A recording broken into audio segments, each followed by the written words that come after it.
Muling pinatunayan ng Miss Earth 2025, The Silver Lining, na ang tunay na ganda ay may kasamang malasakit sa kalikasan. Sa ginanap ng Media Moments and Fashion Show, nagningning ang mga kandidata mula sa iba't ibang panig ng mundo, suot ang kanilang Philippine terno, isang simbolo ng kultura at kagandahang Pilipina.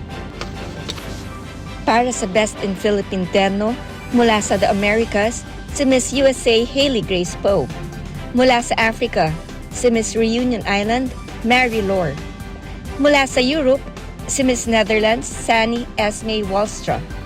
At mula sa Asia at Oceania, ang ating pambato, Miss Philippines, Joy Mayan, na tunay na nagpasiklab sa entablado.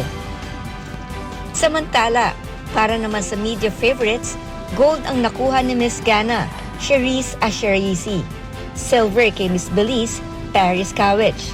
At bronze kay Miss Australia, Alexa Roeder.